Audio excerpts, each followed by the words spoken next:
दोस्तों आज हम जिस चैप्टर की शुरुआत करने वाले हैं उस चैप्टर का नाम है सेट्स। और सेट्स हमारे क्लास 11th एनसीईआरटी का पहला चैप्टर है और हमारे एयरमैन एग्जाम के सिलेबस में भी है ग्रुप एक्स और वाई। ग्रुप एक्स में जिसमें मैथ्स हमारे पास आता है, तो ये काफ़ी इंपॉर्टेंट चैप्टर भी है क्योंकि इससे देखा गया कि काफ़ी ईजी लगता है देखने में चैप्टर, लेकिन क्वेश्चंस काफ़ी अच्छे आ जाते हैं इस चैप्टर से। और इसलिए ज़रूरी है कि आप इस चैप्टर में मास्टरी करें, इस चैप्टर को हल्के में ना लें। तो आज लेक्चर 1 आपके सामने सेट्स के स्टार्ट कर रहे हैं हम लोग। तो सबसे पहले डेफिनेशन ऑफ सेट्स। सेट्स होता क्या है? तो सेट बेसिकली एक well defined collection of objects होता है। सेट्स एक वेल डिफाइंड कलेक्शन यानी कि उसको ढंग से डिफिनेशन हो, यानी कि अगर हम किसी भी चीज की कलेक्शन को सेट्स नहीं कह सकते।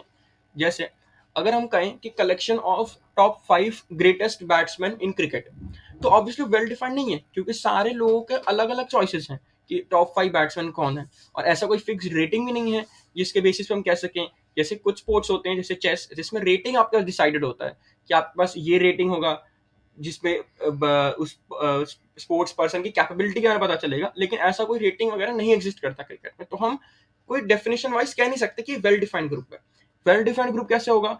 जैसे the group of number of states in India, जैसे उत्तर प्रदेश, महाराष्ट्र, त्रिपुरा, जम्मू कश्मीर। तो अगर हम इनको एक ग्रुप में मान लें, इमेजिनरी ग्रुप मान लें, उस ग्रुप को हम सेट कर सकते हैं।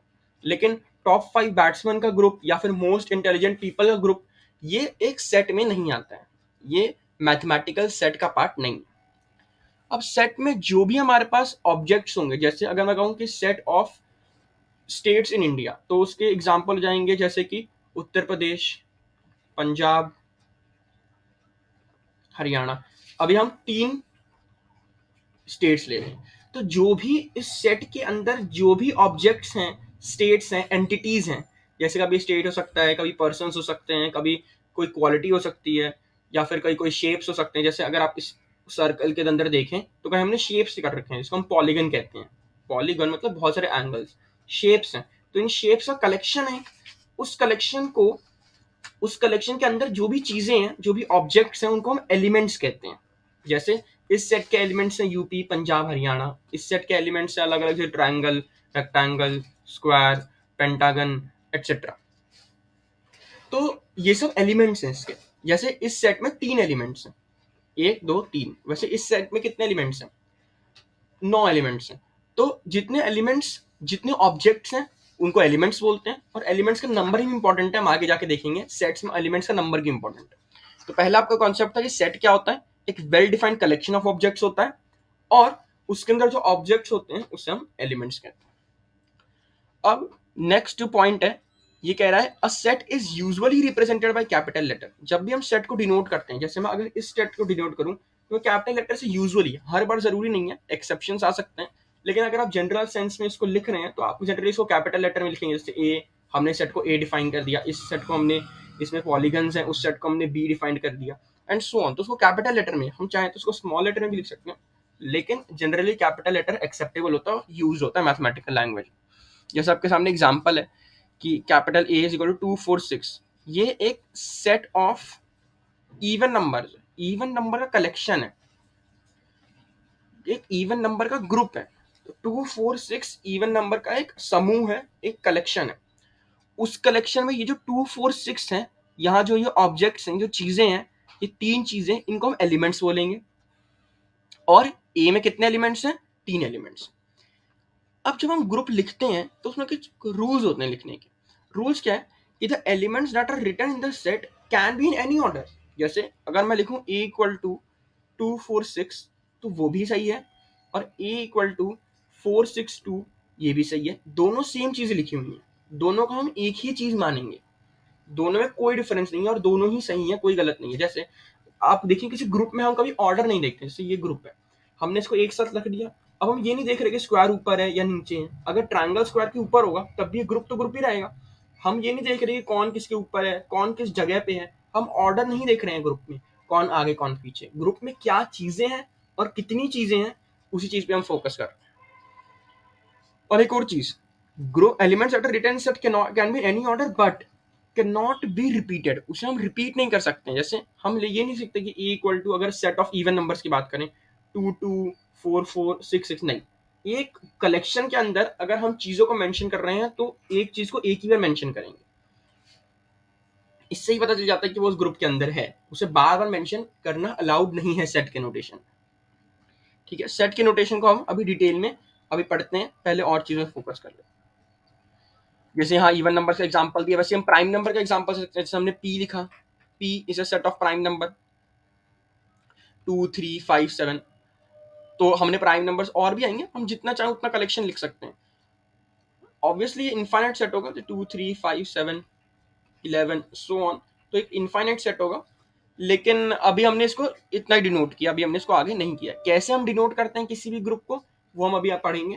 पहले हम इस पे देख लेते हैं कि सेट को हमने कैपिटल लेटर से ऐसे बोला था, और वेल डिफाइंड भी है। प्राइम नंबर की डेफिनेशन है, इवन नंबर की डेफिनेशन है, तो मैथमेटिकली वेल डिफाइंड भी है। और उसके एलिमेंट्स भी हम देख पा रहे हैं, कितने एलिमेंट्स हमने मेंशन किए हैं। 3 एलिमेंट्स मेंशन किए हैं, वैसे इन्फिनिट एलिमेंट्स होते हैं। 4 एलिमेंट मेंशन किए हैं, वैसे इन्फिनिट एलिमेंट्स होते हैं। ओके, तो ये हमने देख लिया पॉइंट।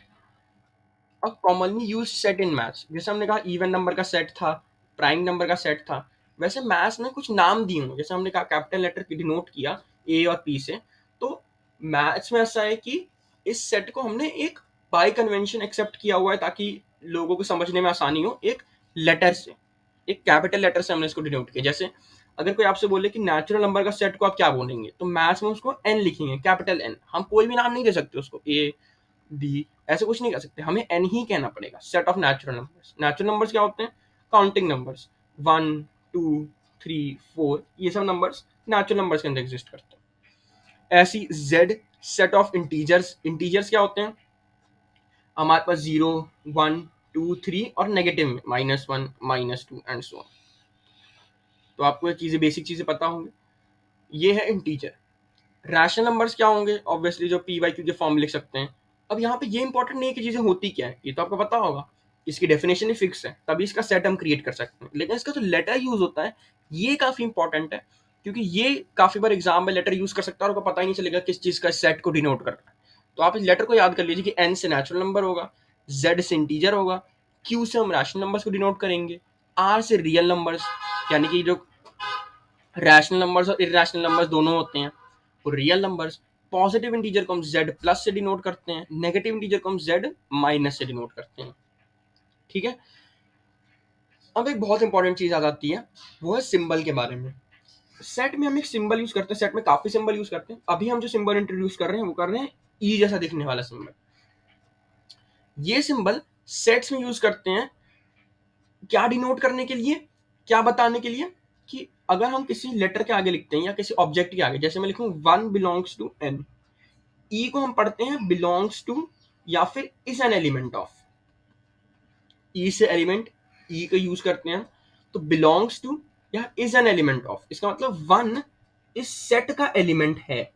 इसका ये मतलब, जैसे अगर मैं पूछूं क्या 3 प्राइम नंबर के सेट का एलिमेंट है, तो आप कहेंगे यस। क्या 4 प्राइम नंबर का सेट का एलिमेंट है, तो इसका आंसर है नो। तो इसलिए ई के आगे क्रॉस लगा देंगे, ये डिनोट करने के लिए, ये बताने के लिए कि 4 इस सेट का, जो पी वाला सेट है जिसके एलिमेंट्स हैं 2 3 5 7 11, उस सेट का ये हिस्सा नहीं है। तो इसलिए इसको दिखाएंगे ई पे क्रॉस। अगर सिंपल ये लिखा है, यानी कि 1 नेचुरल नंबर्स के सेट का हिस्सा है। चलिए, अब रिप्रेजेंटेशन ऑफ सेट, सेट को लिखते कैसे? हमने कह दिया कलेक्शन, अब उस कलेक्शन को लिखा कैसे जाए? मैथ्स में इसको दो तरीके से लिखा जाता है, एक रोस्टर फॉर्म में, एक सेट बिल्डर फॉर्म में। रोस्टर फॉर्म मतलब अभी तक हम जैसे लिख के आए थे। जैसे अगर मैं बोलूं कि सेट ऑफ नेचुरल नंबर्स की बात कर लेते हैं, उसको आप रोस्टर फॉर्म में लिखिए, तो हम एक ब्रैकेट लेंगे और ब्रैकेट के अंदर उन एलिमेंट्स को जो सेट के अंदर आएंगे उसको लिख देंगे। पहले सेट का नोट क्या लेटर लिखेंगे, इज इक्वल टू लगा के 2 ब्रैकेट, और सेट के एलिमेंट्स 1 2 3 4 एंड सो ऑन। हम ऑब्वियसली नेचुरल नंबर्स इनफाइनाइट होते हैं, अनगिनत होते हैं, तो उनको हम एक लिख तो सकते नहीं कभी भी पूरा, तो हम डॉट डॉट डॉट डॉट लगा देते हैं और ब्रैकेट के अंदर इसको डाल देते हैं। जैसे अगर आपसे पूछूं कि इंटीजर्स, इसको हम जेड कहते हैं, उसका आप कैसे लिखेंगे, तो आप लिखेंगे dot dot dot dot -2 -1 0 1 2 dot dot dot, और इसको ब्रैकेट के अंदर, ब्रैकेट बहुत इंपॉर्टेंट है, और डॉट नोटेट करते हैं कि कंटिन्यू होते जा रहा है ये सीरीज। अब रोस्टर फॉर्म इसी फॉर्म को कहते हैं। ये भी मैथ्स में यूज होता है बहुत बार सेट को डिनोट करने के लिए। दूसरा फॉर्म भी होता है जो सेट को डिनोट करने के लिए यूज होता है, उसे हम कहते हैं set builder form. Set builder form कैसे बनेगा, हम लिखेंगे कोई सेट, जैसे लिखते हैं natural number n is equal to लिखने के बाद हम लिखेंगे ब्रैकेट, ब्रैकेट वापस डालेंगे, उसके लिखेंगे जिस ऑब्जेक्ट की बात कर रहे हैं उसे जनरल ऑब्जेक्ट को हम एक्स कह देते हैं, एक्स कोलोन, ये कोलोन का साइन होता है, दो डॉट, इसे हम प्रोनाउंस करते हैं सच दैट। तो जब भी हम सेमी कोलोन लगाते हैं, ये कोलोन लगाते हैं, तो हम इसको प्रोनाउंस करेंगे सच दैट। तो एक्स कोलोन, उसके बाद x is a natural number, यानी कि हम वर्ड्स का यूज करेंगे। ऊपर वाले में हम वर्ड्स का यूज नहीं कर रहे थे, यहां हम वर्ड्स का यूज करेंगे। दोनों ही नोटेशन अपने अपने जगह हेल्पफुल होती हैं। Roster notation, roster form direct चीजों को दिखाने में हेल्प कर देता है। सेट बिल्डर फॉर्म अगर हमें चीजों के बारे में जानना है कि ये चीजें कैसे लिखी गई हैं, जैसे कि कोई प्राइम नंबर का रोस्टर फॉर्म में लिख दे 2 3 5 7 11, तो हमें समझने में जरूरत पड़ेगी कि किस सीक्वेंस को फॉलो कर रहा है, हो क्या रहा है इसमें, कि नंबर्स ही क्यों आए इसमें। तो उसके लिए सेट बिल्डर फॉर्म काम आता है कि हम उसको लिख सकते हैं कि कोई element generally x such that x is a prime number, या x has only two divisors. तो उस हिसाब से ये सेट बन सकता है, इसलिए उसको कहना है सेट बिल्डर। हमने एक रूल दिया, उस रूल को यूज करके हम पूरे एक इनफाइनाइट सीक्वेंस या फिर जितने भी फाइनाइट सीक्वेंस लिख सकते हैं। सेट बिल्डर का फॉर्म एक और यूज होता है कि अगर हमें कोई मनचाहा सेट बना दिया, कोई फिक्स सीक्वेंस बना दिया, उस सीक्वेंस को बताया कैसे जाए, तो उसमें भी सेट बिल्डर यूज कर सकते हैं। जैसे कई क्वेश्चन बनेंगे कि x सच दैट x की कोई फिक्स प्रॉपर्टी होगी, उस प्रॉपर्टी पे एक सेट बनेगा, तो उस सेट को लिखने की जगह, उसकी लिस्ट लिखने की जगह हम इसको वर्ड्स में यानी कि इंग्लिश में लिख देंगे कि उसकी क्या प्रॉपर्टी है। ठीक है, तो उसको क्या प्रोनाउंस करेंगे, x set of all x such that x is a natural number. Set of all x, x मतलब वो ऑब्जेक्ट्स जो कि हमने रोस्टर फॉर्म में लिखी हैं, इसी इनमें से किसी भी ऑब्जेक्ट को हम x कह देते हैं, x such that x is a natural number. तो ये था सेट बिल्डर फॉर्म और ये था रोस्टर फॉर्म। अब एक नेक्स्ट कॉन्सेप्ट आता है, इसको हम कहते हैं कार्डिनल नंबर्स। कार्डिनल नंबर का मतलब होता है नंबर ऑफ एलिमेंट्स, कितने एलिमेंट्स हैं। इसमें कह देता हूं कि जैसे हमने स्टेट्स की बात की, तो स्टेट्स में कितने स्टेट्स, 27 28 29, कितने स्टेट्स, तो जितने नंबर ऑफ स्टेट्स होंगे किसी भी कंट्री में, उस नंबर ऑफ स्टेट्स वहां पे नंबर ऑफ एलिमेंट होंगे स्टेट्स के सेट में, तो वो कार्डिनल नंबर आएगा। जैसे number of natural number less then 10, तो 1 2 3 4 5 6 7 8 9। तो number of natural numbers less than 10, तो इसमें कितने एलिमेंट्स हुए, नंबर ऑफ एलिमेंट्स 1 2 3 4 5 6 7 8 9, 9 हुए, तो 9 इसका कार्डिनल नंबर हो जाएगा।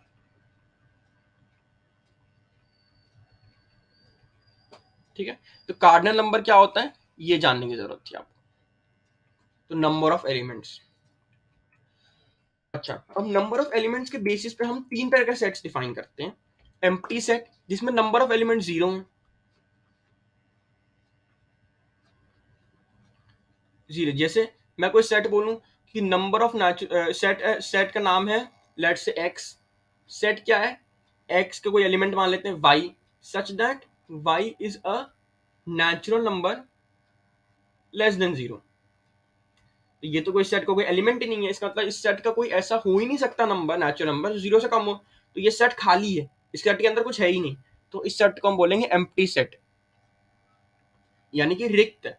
तो y is a natural number less than 0, ये एम्प्टी सेट। फिर एक आता है सिंगलटन सेट, सिंगल का मतलब ही होता है एक, वन। तो सिंगलटन का मतलब होता है जिसका सिर्फ एक एलिमेंट हो, तो number of element is one.